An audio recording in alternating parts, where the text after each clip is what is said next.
Em 12 de setembro de 2025, astrônomos detectaram algo que quebrou todas as expectativas que tinham sobre o comportamento do universo.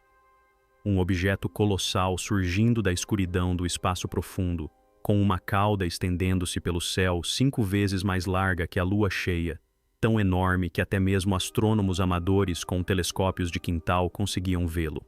Em poucas horas, confirmou-se que não se tratava de um cometa comum. Era algo muito maior, muito mais brilhante e muito mais estranho do que qualquer coisa que já tivéssemos registrado. Oficialmente catalogado como C2025R2, agora simplesmente chamado de Cisne. Mas o que realmente deixou os cientistas incrédulos foi o momento em que o objeto se aproximou, pois outro objeto, o já infame 3-Ear Atlas, também estava em rota de colisão com o Sol, vindo da direção oposta no céu. Ambos os corpos celestes atingirão seu ponto mais próximo do Sol dentro do mesmo intervalo de 10 dias. Ambos estarão ocultos pelo brilho solar durante seu momento mais crítico e ambos exibirão anomalias que desafiam as leis da natureza. As chances de tal dupla entrada cósmica ocorrer por acaso são tão ínfimas que alguns cientistas deixaram de chamar isso de coincidência e começaram a usar a palavra missão. Se um objeto interestelar já era estranho o suficiente, a chegada de um segundo 100 vezes maior, direcionando-se ao mesmo corredor solar, sugere que talvez não estejamos testemunhando acidentes astronômicos. Podemos estar observando uma operação à medida que os dados são coletados. O que mais chamou a atenção em esse WN não foi apenas seu tamanho, mas seu comportamento. Ao contrário dos cometas típicos que dispersam a luz em padrões previsíveis, as propriedades reflexivas de esse WN mostraram assinaturas metálicas, indícios de níquel e cobalto, os mesmos materiais que nós, humanos, usamos para forjar ligas duráveis e proteger contra a corrosão. Alguns pesquisadores começaram a chamá-lo de fortaleza, porque enquanto a maioria dos cometas se desintegra sob a pressão do Sol, este parecia protegido, blindado, mantendo até mesmo uma curva de brilho muito além do que o gelo e a poeira naturais poderiam explicar. E sua cauda, já recordista em comprimento, não se comportava como vapor caótico, mas pulsava com sutis mudanças rítmicas, como se microimpulsos controlados guiassem seu movimento. Imagine observar um tanque do tamanho de um arranha-céu à deriva no espaço, envolto em um halo cintilante, que poderia não ser apenas gás, mas um escudo eletromagnético desviando a fúria dos ventos solares. Essa é a imagem com a qual os cientistas estão agora lidando. Mas ainda mais perturbador do que sua escala é o momento em que foi detectada. Porque enquanto Swan se ergue como uma fortaleza, seu equivalente menor, o 3-Ear Atlas, se comporta como um drone. Ágil, errático, com estranhas explosões de aceleração e mudanças na cor da cauda que nenhum processo natural consegue explicar completamente. Juntos, eles não parecem visitantes aleatórios, parecem peças do mesmo quebra-cabeça, duas partes de um sistema convergindo para o Sol ao mesmo tempo, ocultas de nós justamente nos dias em que seu verdadeiro propósito poderia ser revelado. Quando os astrônomos plotam os vetores de chegada de SSWN Atlas em um mapa estelar, algo extraordinário surge. O Cisne vem de Aquário, Atlas de Sagitário. Duas origens separadas por mais de 1/4 de toda a esfera celeste. No entanto, apesar de seus ângulos de aproximação radicalmente diferentes, ambos cruzam para o sistema solar interno a uma distância solar quase idêntica, atingindo o periélio com apenas 3 dias de diferença. Estatisticamente, esse tipo de sincronia é impossível. Cometas aleatórios distribuem suas chegadas ao longo de décadas, às vezes séculos, mas nunca dessa forma. E então vem o apagão. De 8 a 18 de outubro, o brilho do Sol cega nossos telescópios, criando uma janela onde nem o SW nem o Atlas podem ser observados diretamente. O resultado, a maior aproximação deles ao Sol e um do outro acontece exatamente no momento em que os instrumentos da Terra não conseguem enxergar. Para muitos, isso parece menos uma coincidência e mais uma coordenação, como se seus caminhos tivessem sido deliberadamente planejados para se encontrarem sob a proteção da interferência solar. Pense nisso. Duas anomalias chegando juntas, sincronizando seu encontro para o único lugar e momento que não podemos observar. Em dinâmica orbital, os astrônomos chamam isso de corredor, uma estreita janela de espaço e tempo onde dois objetos se alinham de uma forma que desafia a aleatoriedade. E esse corredor, seja por acaso ou por desígnio, forçou a comunidade científica a confrontar uma possibilidade que há muito evitava. E se eles não estiverem apenas passando por ali, mas convergindo com um propósito? Embora a mecânica orbital levante questões, os dados energéticos são alarmantes. O Atlas já surpreendeu os pesquisadores com rajadas de aceleração que simulam manobras semelhantes às de propulsores. Cada pulso requer a potência equivalente a 10 usinas nucleares para ser explicado. Mas o Swan faz com que até isso pareça trivial, pois seus níveis de energia implícitos são da ordem de 10.000 gigawatts a mais do que toda a rede elétrica da Terra. Nenhum núcleo de cometa natural consegue produzir tal emissão bruta. Seus metais reflexivos, seu halo persistente e seus pulsos rítmicos sugerem não uma liberação de gases, mas sim controle. Como uma máquina que usa rajadas de plasma para se autoguiar. A ideia de propulsão artificial, antes descartada como ficção científica, agora circula discretamente entre os astrônomos que não podem mais ignorar os números. E depois há a questão da sincronização dos pulsos em si. Regular o suficiente para se assemelhar a um sinal, padronizada o bastante para sugerir comunicação, e tão consistente que alguns estão chamando Swan não de fortaleza, mas de farol. Se Atlas é um drone manobrando e se ajustando, então Swan pode ser a nave-mãe. Uma estrutura colossal projetada para sobreviver milênios no espaço, chegando agora não por acaso, mas por ciclo. Com um período orbital de mais de 22.000 anos, a constelação de Swan pode ter passado por aqui muito antes da história registrada, talvez até mesmo durante a última era glacial, deixando vestígios que nossos ancestrais poderiam ter lembrado como mitos, gravuras ou avisos. E agora ela está de volta, alinhada mais uma vez com outra anomalia, como se quisesse nos lembrar que não somos a única inteligência a moldar o céu. Quando a curiosidade mundial atingiu o auge, o silêncio se instalou. A NASA, a ESA e outras agências restringiram discretamente a divulgação de dados, suspendendo imagens de alta resolução e rastreamento por radar justamente nos dias em que os dois objetos estariam mais próximos do Sol. Oficialmente, isso foi justificado como uma pausa devido à conjunção solar, uma medida de segurança padrão. Mas, nos bastidores, vazamentos revelaram que as ordens eram explícitas: evitar declarações públicas, negar pedidos de dados brutos e redirecionar propostas para observações alternativas. O apagão não foi apenas natural, foi imposto. E, no entanto, o silêncio das instituições apenas amplificou as vozes de astrônomos independentes que se mobilizaram em fóruns e redes privadas para manter seus telescópios apontados para o céu. Grupos como o Barrow Tracker Collective na Espanha e a rede de telescópios distribuídos de Bill Gay começaram a compartilhar dados, desesperados para capturar até mesmo fragmentos de informação que os governos se recusavam a divulgar. Essa resistência popular alimentou a especulação de que algo extraordinário está acontecendo nos bastidores. Algo que as agências não querem que o público veja. Porque se Swan e Atlas estão convergindo por um propósito, então a verdadeira questão não é apenas o que elas são, mas por que estão aqui agora. E se o encontro delas foi orquestrado, então a humanidade já se viu no meio de uma missão que nunca deveríamos ter presenciado. Enquanto os telescópios rastreavam o Atlas de 3E, algo incomum surgiu. Sua cauda não estava apenas brilhando, ela estava mudando de uma forma que parecia deliberada. Ao longo de algumas semanas, foram registradas 3 acelerações repentinas, cada uma delas brusca e inesperada, espaçadas quase como um relógio, e cada uma coincidindo com uma estranha mudança de cor na cauda. Num instante, o brilho ficava vermelho. No seguinte, mudava para neutro, para depois voltar ao normal rapidamente, como se um mecanismo invisível estivesse ajustando sua propulsão. A liberação natural de gases por cometas ocorre gradualmente, impulsionada pelo calor do Sol. Mas o que o Atlas demonstrou foi abrupto, rítmico e controlado.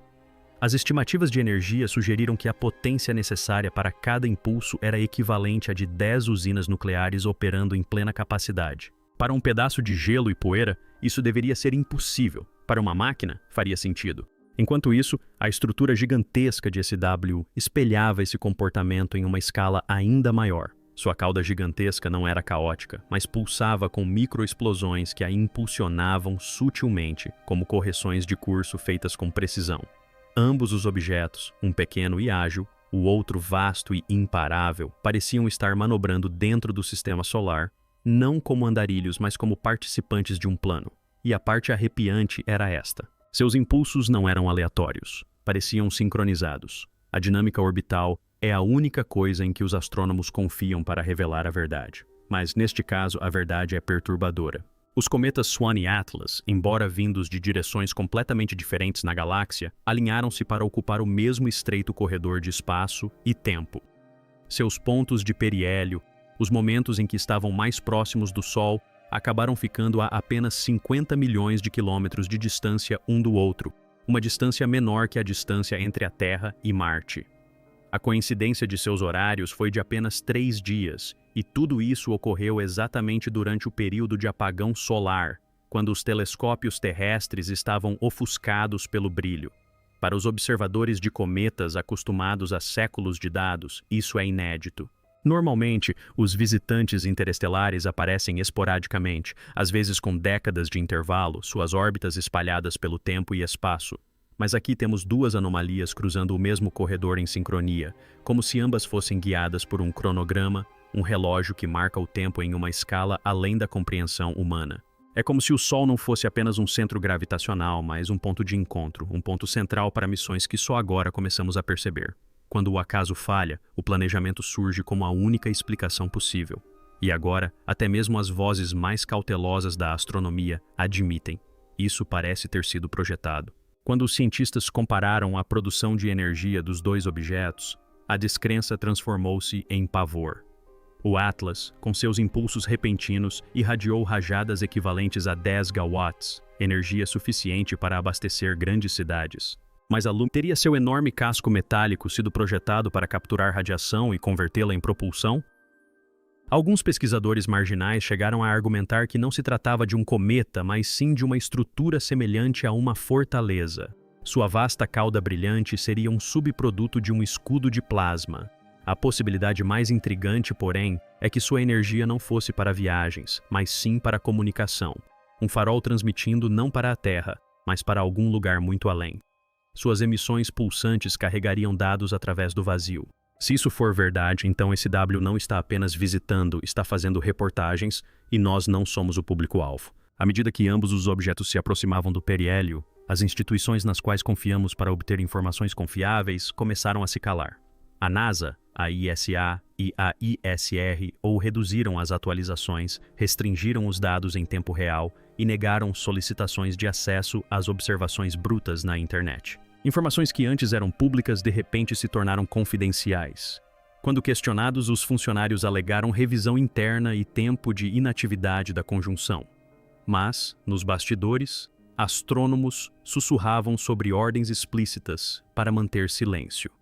Pedidos de acesso à informação, FO1A, retornaram documentos com muitas partes censuradas e vazamentos de dados da equipe do observatório sugeriram que pesquisadores foram realocados, equipes dissolvidas e transmissões do telescópio restringidas. Não se tratava do silêncio habitual da ciência cautelosa. Era um apagão de intenções. Ao mesmo tempo, astrônomos independentes preencheram o vácuo, mobilizando redes de telescópios amadores, satélites reaproveitados e canais de dados criptografados para rastrear o que os governos se recusavam a compartilhar. Quanto mais silêncio vinha das autoridades, mais altos se tornavam os sussurros. Algo extraordinário estava acontecendo. Algo tão revolucionário que o silêncio se tornara uma forma de controle. Porque quando as descobertas ameaçam não apenas a ciência, mas também o poder, a verdade nunca é negada. Ela é ocultada. E neste caso, esse silêncio pode ser a evidência mais aterradora de todas. À medida que esse W e Atlas se aproximavam do ponto de maior proximidade, os cientistas começaram a revisitar registros antigos. Não por desespero, mas porque o período orbital de SWN sugeria algo impressionante. A cada 22.554 anos, esse objeto retornava, o que significava que sua última aparição coincidia quase perfeitamente com o fim da última era glacial. Sítios arqueológicos como Göbekli, na Turquia, ganharam repentinamente nova relevância porque, entre suas antigas gravuras em pedra, encontram-se representações de eventos celestes, espirais e símbolos que alguns pesquisadores acreditam poder representar cometas de longo período cruzando os céus pré-históricos. Imagine as primeiras civilizações da humanidade observando uma fortaleza brilhante do tamanho de um pequeno mundo dominar os céus, deixando impressões tão poderosas que se tornaram mitos gravados em pedra por gerações. Será possível que o Sol já tivesse estado aqui antes, testemunhado por olhos ancestrais, com sua chegada registrada como avisos, profecias ou iconografia religiosa? Se esse ciclo se repete desde antes da memória humana, então talvez o que estejamos vendo agora não seja apenas astronomia, mas o retorno de algo que nossos ancestrais temeram o suficiente para imortalizar. Por trás, a sonda estava equipada com scanners de partículas avançados, projetados para penetrar a cauda cegante e capturar dados estruturais de alta resolução. Ela nunca chegou ao alvo, a pouco mais de 1 milhão de quilômetros de distância. Seu sinal foi abruptamente interrompido. Por um instante, os analistas acreditaram que se tratava de uma falha no sistema. Mas então surgiu a imagem final, um reflexo, um eco fractal da própria sonda, como se esse W a tivesse escaneado de volta em perfeita imitação. Momentos depois, a transmissão mergulhou no silêncio. Engenheiros que analisavam os dados descreveram o fenômeno como uma barreira de energia, um campo semelhante a uma gaiola de Faraday, projetado não apenas para proteger, mas também para repelir intrusões. Se isso for verdade, então esse W não está apenas passando. Ela está sendo defendida, monitorando ativamente e neutralizando qualquer coisa que se aproxime demais. Dados espectroscópicos da Webb adicionaram mais uma camada de mistério. Em vez da mistura usual de gelo, poeira e silicatos esperada de cometas, o espectro de SWN revelou traços de moléculas orgânicas complexas, hidrocarbonetos aromáticos policíclicos, tão refinados e estruturados que alguns cientistas argumentaram que pareciam ter sido projetados. Esses são os blocos de construção da vida, precursores de aminoácidos, as próprias sementes a partir das quais a biologia pode surgir. Ao contrário das misturas desordenadas e caóticas encontradas em cometas primitivos, os compostos orgânicos de SW eram puros, alinhados, quase perfeitos demais. Alguns começaram a teorizar que a SWN poderia não ser simplesmente uma máquina, mas sim uma nave-mãe, uma espécie de nave-semente projetada para transportar e talvez distribuir vida por sistemas estelares. Se Atlas fosse um drone, ágil e ativo, e Swan, uma fortaleza, maciça e blindada, então juntas, elas poderiam representar diferentes estágios de uma missão muito mais antiga: observação, proteção e talvez colonização. E se isso for verdade, então a posição da Terra nessa história pode não ser mera coincidência. Podemos ser o próximo passo em um plano que nos precede em dezenas de milhares de anos. À medida que o período de escuridão se prolongava, observadores independentes notaram um detalhe que poucos ousavam mencionar em voz alta. As trajetórias de Atlas e esse WN não estavam convergindo por mera coincidência. Pareciam estar se alinhando em direção à mesma região do espaço, um corredor que as aproximava uma da outra perto do Sol. Para objetos naturais, tal precisão seria absurda. Mas aqui, a dança orbital parecia intencional, como duas naves chegando a um porto para um encontro. Alguns teóricos argumentaram que isso poderia ser um evento de reabastecimento, com o Sol atuando como um nó de energia onde ambos os objetos recarregam. Outros propuseram que se tratava de uma auditoria, uma verificação de sistemas na qual Atlas entregava os dados coletados durante sua passagem, enquanto Swan servia como arquivo ou transmissor para algo mais distante. A ideia mais perturbadora, no entanto, era que aquele encontro não era deles, mas nosso, que a humanidade, com seus instrumentos finalmente avançados o suficiente para observar, havia se tornado parte do plano. Porque, se eles haviam passado despercebidos por milênios, por que agora se alinhavam tão claramente, tão visivelmente, e num momento em que éramos capazes de observar? Talvez o verdadeiro encontro não fosse entre eles, mas entre eles e nós. À medida que os instrumentos do Webb continuavam a focar em SW, os cientistas descobriram algo tão inesperado que os relatórios iniciais foram quase ignorados. O objeto não estava apenas refletindo a luz solar. Ele emitia radiação em uma faixa de frequência quase silenciosa no universo natural, em algum lugar entre os raios X suaves e a radiação gama. Cometa pode ser, então, linguistas, matemáticos e criptógrafos se mobilizaram para decifrar o que parecia menos com linguagem e mais com código executável, um conjunto de instruções. Quando a rede de espaço profundo da NASA triangulou a explosão, confirmou seu destino, uma região específica da superfície lunar conhecida por seu denso MASCOM, anomalias gravitacionais sob a crosta. Por décadas, esses locais foram um mistério, concentrações de massa incomumente pesadas que nenhuma teoria geológica explicava completamente. Agora, a possibilidade era arrepiante. E se o Observatório Star Wars não estivesse apenas observando? E se estivesse ativando algo enterrado sob a Lua? Algo adormecido, aguardando o sinal certo? Se isso for verdade, então a Lua, por muito tempo considerada a silenciosa companheira da Terra, pode na verdade ser parte de um sistema que nunca compreendemos. Durante a passagem do SWAN, estações de monitoramento globais começaram a detectar anomalias não no céu, mas na própria Terra. Magnetômetros em todos os continentes registraram pulsos síncronos a cada 43 segundos, coincidindo perfeitamente com os ciclos de emissão do SWAN. Sismógrafos na Antártica, América do Sul e Ásia registraram vibrações de frequência ultrabaixa que não puderam ser atribuídas à atividade tectônica. Ainda mais, isso não era mais um evento cósmico acontecendo lá fora. Tinha chegado até nós, vibrando através do nosso planeta, alterando os próprios sistemas que pensávamos serem independentes das estrelas. A essa altura, astrônomos e teóricos já começavam a construir uma narrativa assustadora demais para ser dita em voz alta. E se Oumuamua, aquele primeiro visitante misterioso em 2017, fosse a chave? Uma sonda silenciosa enviada para testar se a humanidade estava preparada. Uma fechadura à espera do gatilho certo. E se Atlas e SW, com seus 3 olhos, representassem juntos a chave, o drone e a fortaleza, o mensageiro e o guardião, um pequeno, ágil, manobrável, coletando dados, o outro vasto, blindado, carregando a energia e a autoridade para desbloquear algo mais antigo, algo maior? Apoiando essa ideia, havia uma coincidência perturbadora. Durante um dos pulsos mais fortes do SWAN, ambas as sondas Voyager saíram brevemente do protocolo, transmitindo rajadas de dados que os analistas ainda não decodificaram, como se algo dentro delas, adormecido por décadas, tivesse sido despertado.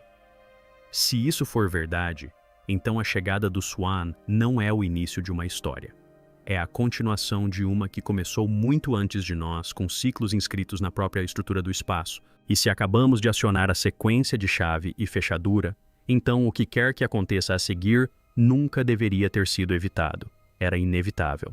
O telescópio James Webb foi construído para olhar para fora, para perscrutar a primeira luz do universo e decifrar a história de galáxias há muito extintas. Mas o que ele nos deu, em vez disso, foi uma reflexão, uma que nos força a confrontar a possibilidade de que a história nunca tenha sido sobre estrelas distantes. SWAN e Atlas não simplesmente tropeçaram em nosso sistema solar como errantes cósmicos. A sincronia, a escala, as manobras impossíveis e o silêncio durante o apagão apontam para uma intenção.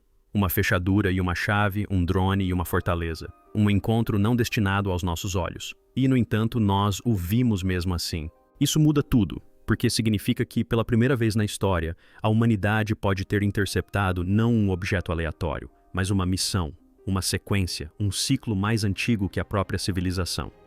Seja para contato, para posicionamento ou para ativação, o propósito permanece oculto.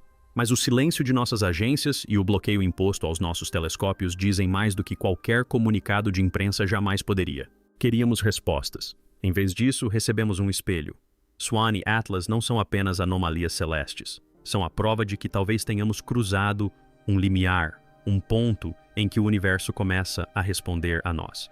E a parte mais assustadora não é que não entendamos o que está acontecendo, é que talvez nunca devêssemos entender. Então agora a questão não é se a humanidade fará contato. A questão é se já fizemos e se o verdadeiro sinal não foi o que recebemos, mas o que enviamos simplesmente ao observar. Porque às vezes o ato de observar é a própria mensagem. E agora o cosmos pode finalmente estar respondendo.